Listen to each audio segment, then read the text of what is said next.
Buenos días.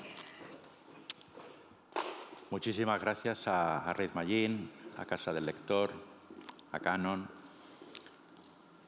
a la Fundación Germán Sánchez Ruy Pérez por esta amabilísima invitación. En principio, la ponencia es una ponencia, estoy acostumbrado a dar clases, aunque ahora llevaba mucho tiempo sin hacerlo. Es una presentación larga, una presentación muy cargada de datos, pero como luego normalmente esto se comparte, quedan ahí un poco para un reexamen del tema. España tiene un problema, lo decía el colega que me ha precedido, Morales, de cambio climático general. Es decir, somos uno de los países que más se va a ver afectado por temas relacionados con cambio climático, como estamos viendo ya en los próximos años. Veía el otro día, por ejemplo, que se empieza a plantar y a comercializar café en Almuñécar. Para todos aquellos que somos españoles, sabemos que el único café que se comercializaba en España estaba en un valle de las Islas Canarias. Bueno, pues ahora ya hacemos café en Almuñécar.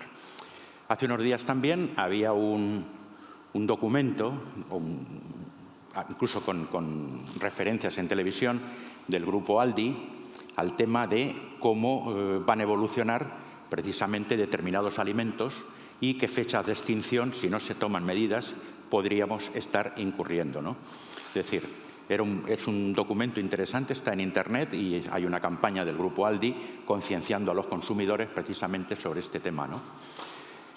Hay que empezar diciendo que estamos en una industria tremendamente ineficiente y que durante años y años y años, por no decir el último siglo, hemos generado toda una serie de economías de escala a costa, efectivamente, de perjudicar o incidir sobre temas medioambientales.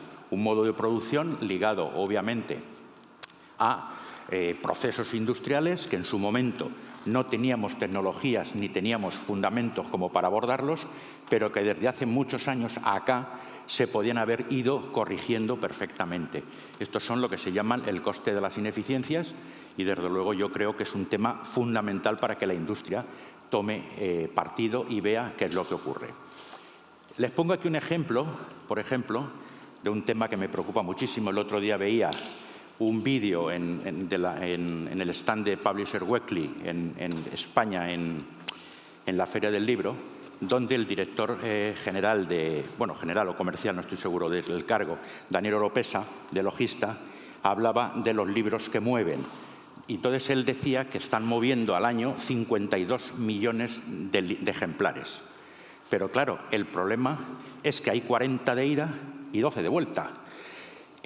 Cuando nosotros, mi colega y yo, Jordi Panyella, hemos escrito el artículo que ha salido también en Weekly, de cuánto contamina la industria editorial española, evidentemente estos 12 millones de vueltas tienen un problema, porque son rutas no optimizadas, hay que ir exprofeso a por los libros, con lo cual el volumen de huella de carbono que esto transmite es evidentemente enorme, con lo cual la cifra que nosotros hemos llegado a contar en el artículo que hago referencia, yo creo que nos hemos quedado cortísimos, ¿no? Me preocupa, por ejemplo, el tema de las devoluciones, que es a lo que afecta el concepto vuelta de Logista. Es decir, aquí me he planteado reflexiones. ¿Por qué España tiene unos índices de devolución tan altos? Y veo dos temas fundamentales. Una de dos. O no nos preocupamos del tema de la compra, hay un problema de cómo se compra, o España es especialmente permisiva a la hora de aceptar que las devoluciones puedan ser a un año, a 2 años o cuando el canal de distribución quiera. Creo que esto es un tema a reflexionar dentro del sector porque, desde luego, las dos reflexiones que hago son esas. Es decir, o somos muy permisivos y admitiendo que el 33%, que es el dato oficial, pero los que hemos trabajado en la industria editorial sabemos que es superior. Pero bueno, vamos a dejarlo así. Y el otro es, ¿qué pasa? Que no se compra bien en los canales de distribución. Pues es un poco el problema que esto me plantea. Insostenible, pues esto, pues por ejemplo, pues para enviar un libro se manda una caja cargada de aparatos plásticos más o menos reciclables o no reciclables, es decir, ineficiencia, insostenibilidad. ¿Se ha tomado en serio la industria editorial española el problema? Pues desde mi punto de vista, no. Desde mi punto de vista, no.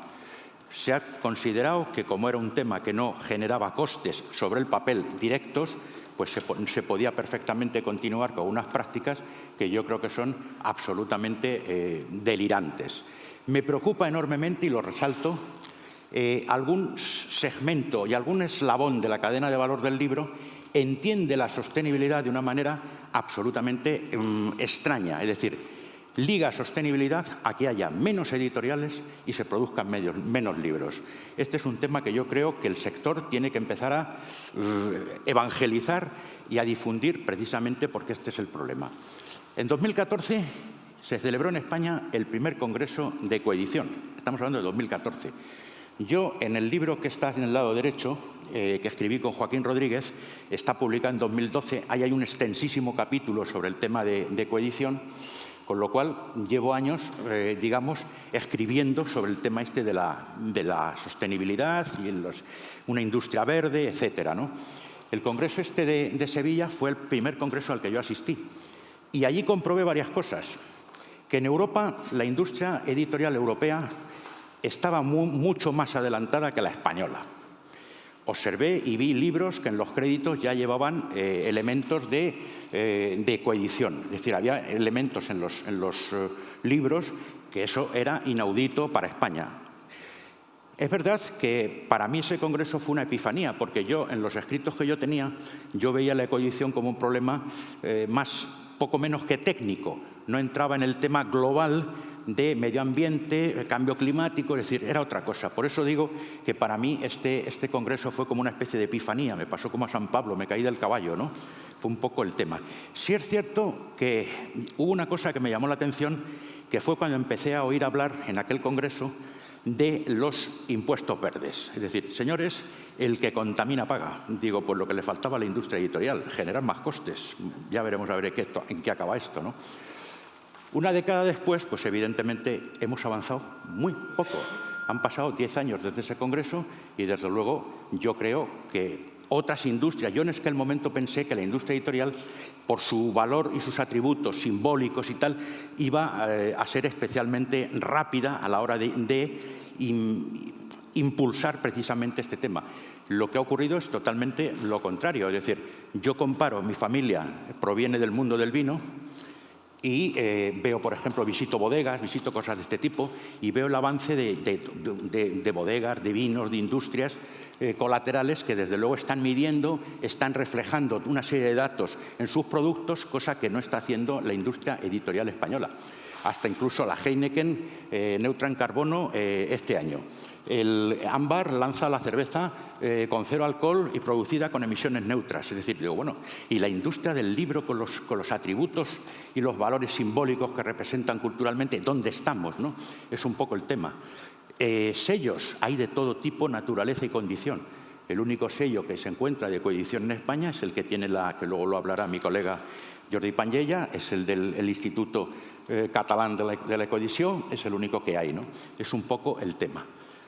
¿Dónde veo yo un problema? Es decir, la industria editorial española no ha entendido bien que el lector es un consumidor.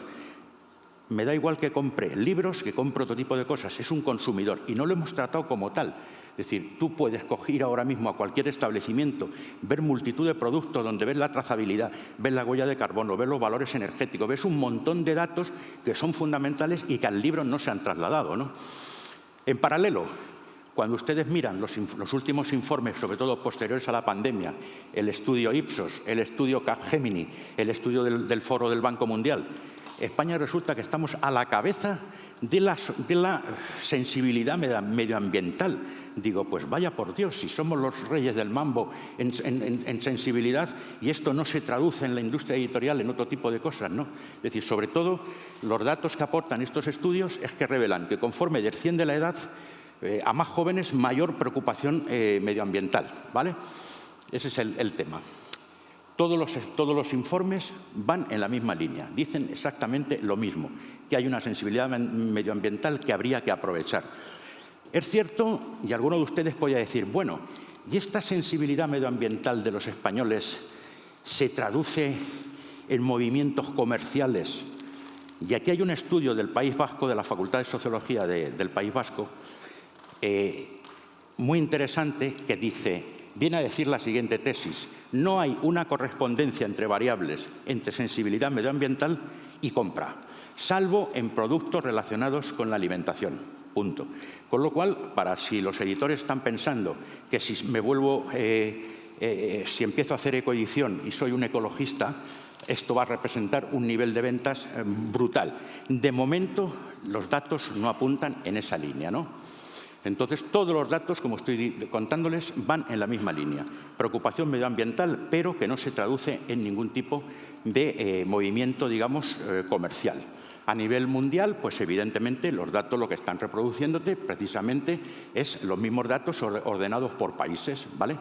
Aquí tenemos cómo ha influido el cambio climático después de la pandemia en España, ¿vale? Reducciones que hemos cambiado, pues el consumo de agua, la forma de viajar, el equipamiento del hogar, ya nos preocupa si tenemos que coger un avión, etcétera, etcétera, etcétera, ¿no? Es un poco la idea que les trato de transmitir. Por tanto, creo que ha llegado un momento, estamos ante un momento crítico, precisamente, de la evolución de este tipo de temas ahora mismo. Yo creo que la descarbonización a la que todas las sociedades occidentales y el mundo en general debe avanzar, nos pone en una situación en la cual tenemos que ser tremendamente operativos y tremendamente eficientes a todos los niveles. Nuestra industria se va a ver igualmente afectada que cualquier otra industria de la que podamos pensar, ¿vale? Internacionalmente, pues lo que observo es que toda la industria internacional se está moviendo con iniciativas como todas estas que les pongo aquí, el PUCNEC, el BIC, es decir, hay un montón de iniciativas. 30 asociaciones mundiales firman una carta para un futuro sostenible, es decir, observo movimientos internacionales, la propia IPA, la International Publisher, es decir, están generando precisamente formas de conectar precisamente a toda la industria, mientras que lo que observo también es que en España no es así. En 2014 hay un decreto que se crea, el decreto por el cual se crea el registro de huella de carbono, ¿vale? Perfecto, estupendo, muy bien. En abril de este año, estamos hablando de 2023, cuando consulté esto, veía organizaciones que están inscritas en el registro del Ministerio de Transición Ecológica, 3.320. Huellas de carbono registradas, 7.000 y pico, 7.900. No aparecen editoriales. Es posible que en una tabla de 3.300 líneas se me haya pasado una, pero en cualquiera de los casos la industria editorial tiene un serio problema. No aparecen editoriales. La medición de huella, no me voy a extender porque ahora mi colega Pangella les puede explicar esto perfectamente, es una medida de sostenibilidad que yo creo que hay que incorporar de manera urgente a todas las producciones que podamos hacer en cualquier momento, ¿vale? Este tipo de etiquetado yo creo que desde luego debe aparecer en los libros, ya sea en créditos o sea, en fin, en la contraportada, en una serie de sitios tiene que aparecer, ¿vale? Esto es del grupo Random House, que por cierto me ha llamado muchísimo la atención y me congratulo que el Día del Medio Ambiente, que creo que fue el martes, hizo público sus datos de huella de carbono, ¿vale? No creo que fuese por la influencia que ha podido tener el artículo nuestro de cuánto contamina la industria editorial española, sino creo que es más bien una política internacional del grupo que va precisamente en esta línea. Yo hice un libro, el último año que estuve dirigiendo la Feria del Libro, hice ese libro, un libro bonito, de regalo, etcétera, ¿no? Medí la huella de carbono, la incorporé a los créditos, es decir, intenté hacer un libro ecológico al 100%, siguiendo todo tipo de protocolos de todo tipo, es decir, en cubierta, en interiores, etcétera, ¿no? Importante, tú mides. Tienes un plan de reducción. Nosotros en la feria teníamos un plan de sostenibilidad y lo importante de ese plan era que había dos líneas. Una, la de reducción cada año de la huella de carbono. Dos, la compensación. Es decir, yo he contaminado, yo he generado tantas toneladas de carbono y me voy a compensar. En principio, el mercado de la compensación es un mercado, llamémosle, curioso. Vamos a dejarlo en curioso. No es lo mismo compensar, que lo puedes hacer en Amazonas, que tiene un precio, que compensar en Madrid o me imagino que compensar en Noruega. Los precios van elevándose, con lo cual es un mercado curioso. Yo empecé compensando, el primer año compensé en Amazonas y como eso era, aunque tiene certificaciones internacionales, era difícilmente comprobable, acabé compensando en el programa del Ayuntamiento de Madrid, de Madrid Compensa. Editoriales que están haciendo las cosas bien. Polen, que es que ahora está aquí su editor y les hablará. Esto es una ficha de un libro de una editorial pequeña de Cataluña, ¿vale? Peixada de Carboni. Es decir, esto es una herejía. Esto en España no se conoce, no se ve, no se sabe. Es decir, que una editorial pequeña meta ya este dato en los créditos de un libro. Por supuesto, autor, título, editorial, todo lo que ustedes quieran. ¿Es una herejía? Pues evidentemente. Ahora bien, muchas veces en marketing se dice que la herejía de hoy es moda mañana. Entonces vamos a ver si efectivamente esto genera una moda. La gente de Rata Naturae también es una editorial pequeña. Las cosas las están haciendo bien, ¿vale? Los grandes grupos, yo creo que están, tanto Penguin Random House como Planeta, están tomando posiciones. Es verdad que lo primero que están haciendo, al menos hasta ahora, hasta el martes que hizo público sus datos Random House, era editar bajo los parámetros de libro con trazabilidad, de bosques certificados, o FSC o PEF. Esto está bien, pero no nos confundamos. Esto es de primero de sostenibilidad. Recurrir a papel certificado. Hay que hacer muchas más cosas y es donde yo veo el gran problema de la industria editorial porque le va a generar algunos costes, ¿vale?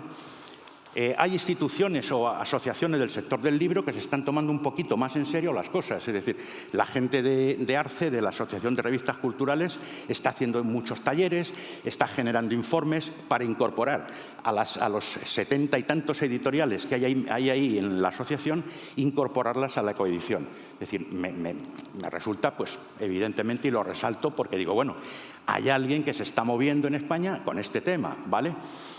El Instituto Catalán de la Ecoedició tiene ya precisamente un sello para los libros ecoeditados.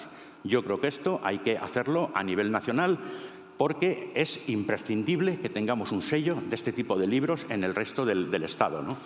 En el artículo que les comentaba de Publisher Weekly, Pangeia y yo lo que hicimos fue medir el número de ejemplares que se habían producido en 2021, calculados a una media de 400 gramos por ejemplar, que es discutible, pero tomamos el dato de un artículo que apareció en la revista alemana del sector, en Börsenblatt, aparecía como que los libros, y en algún manual de coedición de los muchos que hay, aparece como que los libros, la media se establece en 400 gramos, mientras que las revistas bajan a 250 gramos. Tomamos ese dato de ahí y obtuvimos ese dato, 79.000 toneladas de GEI, ¿no? No pretendimos con esto elevar esto a categoría kantiana, es decir, pensar que esto iba a ser, la cifra es la verdadera. Yo creo incluso que nos quedamos cortos. Fue un ejercicio empírico e intelectual para, bueno, pues agitar un poco el árbol, ¿no? Era una llamada de acción para la industria.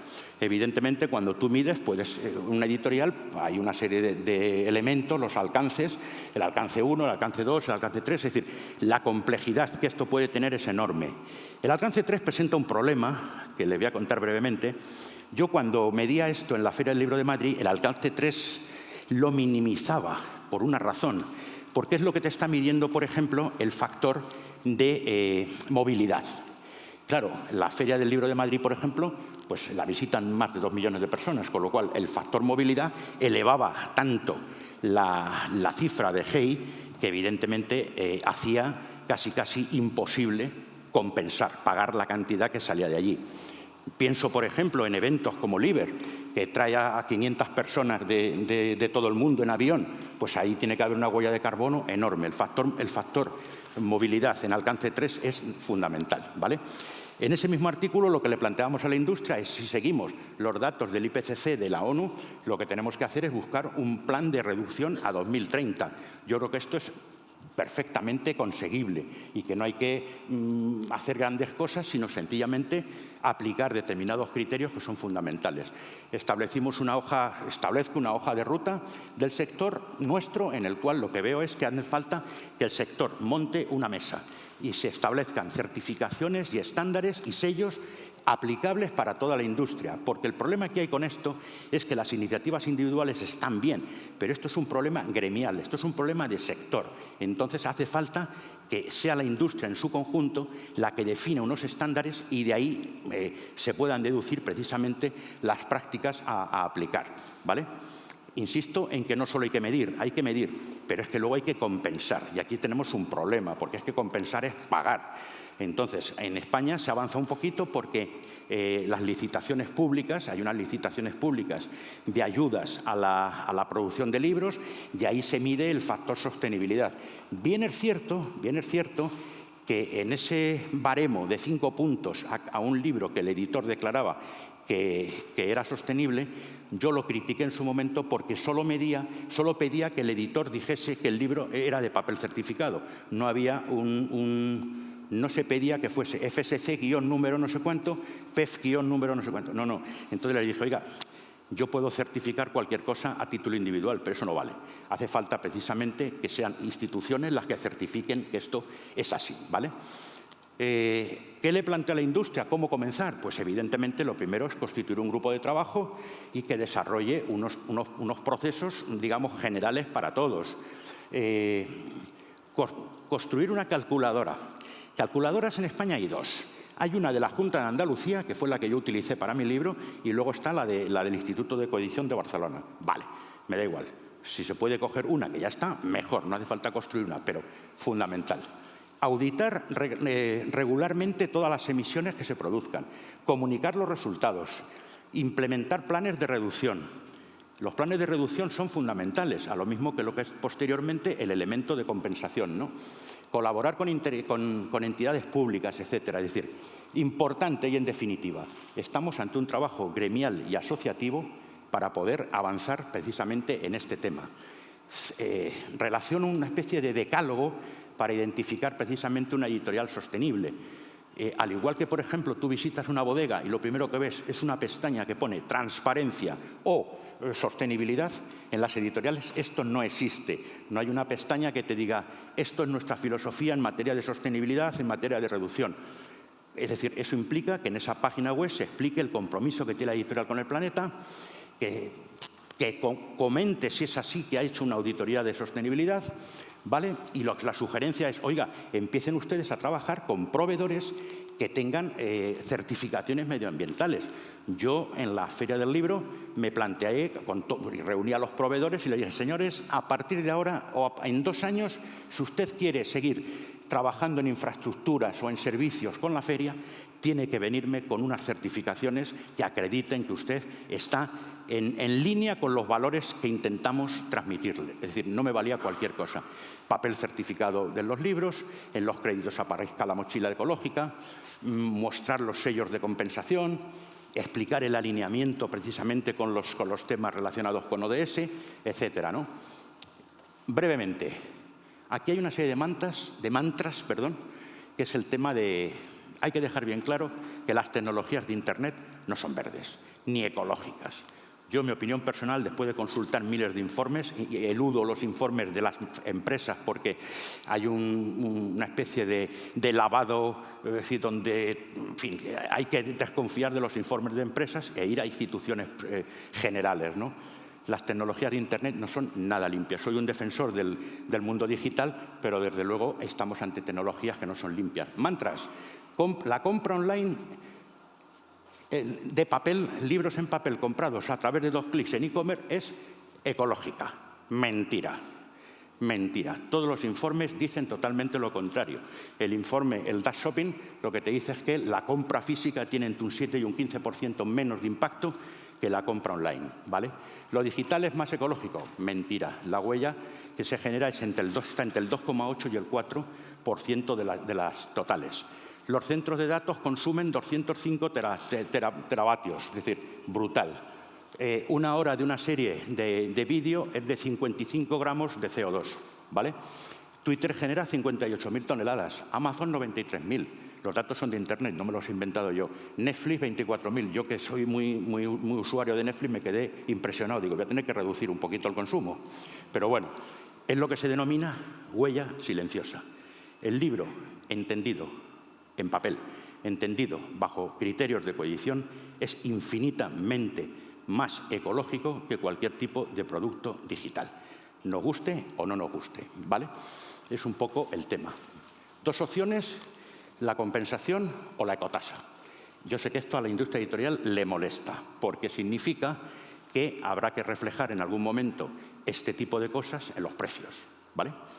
Hay un libro de Planeta súper interesante, El Casino del Clima, que además Nordhaus fue Premio Nobel de Economía, donde te explica precisamente este tipo de procesos. Es decir, esto al final, si nosotros desarrollamos una auditoría medioambiental, medimos huella, la compensamos, ¿no habrá que trasladar esto al precio de los libros? Pues yo creo que sí. Porque si no lo trasladamos nosotros, al final lo que nos vamos a encontrar es con que los impuestos verdes, España está muy atrasada a nivel europeo, no he querido meter más diapositivas porque me parecía larguísimo, cómo estamos con respecto a Francia, con respecto a Alemania, a cualquier país europeo, en lo que son impuestos verdes. Es decir, estamos fatal, estamos muy bajos. Aquí se contamina todavía, como decimos en España, por la cara y sin pagar ni un duro, ni un euro, ¿vale? Entonces la conclusión es clara, es decir, puede darse el caso de que tengamos que subir precios precisamente por eso. Me llamaba la atención un artículo el otro día de la revista Alternativas Económicas, me quedé alucinado, porque el barómetro del Instituto Fiscales, al preguntarle a la gente, sobre todo a la más joven, lo que vienen a decir que la mejor forma de combatir la emergencia climática es con impuestos. Digo, bueno, pues esto me cuesta creerlo, pero en fin, me lo tengo que creer. Desde luego lo obvio es o reducimos nosotros directamente a través de procesos y los comunicamos y nos apuntamos al Ministerio de Transición Ecológica y le decimos lo que hay, o tarde o temprano, a nivel de poderes públicos, se aplicará precisamente este tema.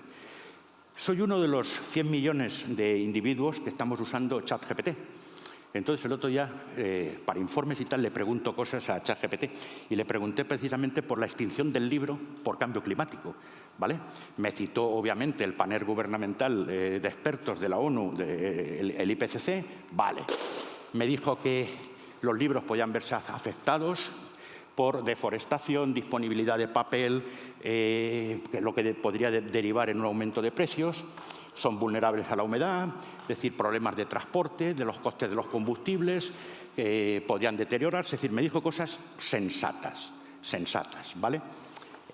A la hora de decir, bueno, y dígame también qué podemos hacer. Pues papel reciclado ecológico, reducir los consumos de energía y emisiones de gas, proteger los libros en determinadas condiciones. Es decir, todo lo que me dijo era razonable. Y cuento esto porque hay también mucha gente mofándose de las consultas a GPT. Claro, GPT a mí me conoce, esa es la ventaja. Lo hablaba el otro día con Javier Zelaya, estuve hablando con él, y claro, le contaba esto a Javier Zelaya, que es uno de los grandes analistas que hay en este país, que muchos de ustedes le conocen, y me decía, dice, claro, es que tú tienes una ventaja.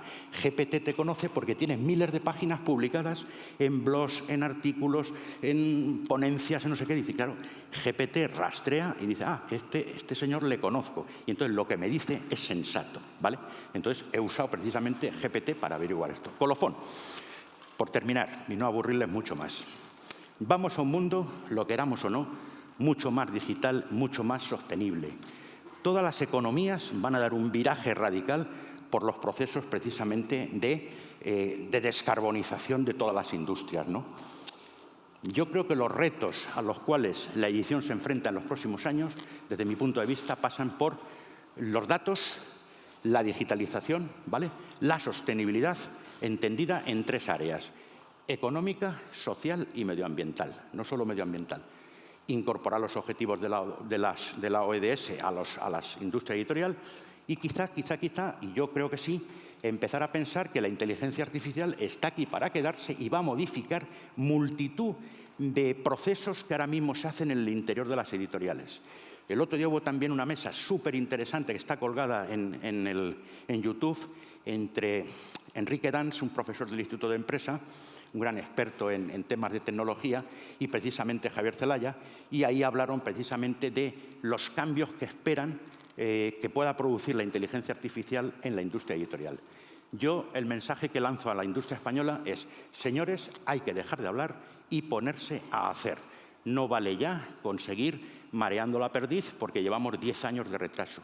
Me recuerda un poco, salvando las distancias, a otro tema, que es la impresión bajo demanda. Hemos estado 20 años prácticamente hablando de impresión bajo demanda. Hemos empezado hace 2 años a tomarnos esto en serio. Es decir, pero vamos, el retraso ha sido descomunal. Por tanto, insisto en esto, hay que dejar de hablar para ponerse a hacer. Nada más, muchísimas gracias y a su entera disposición en lo que yo pueda colaborar con ustedes.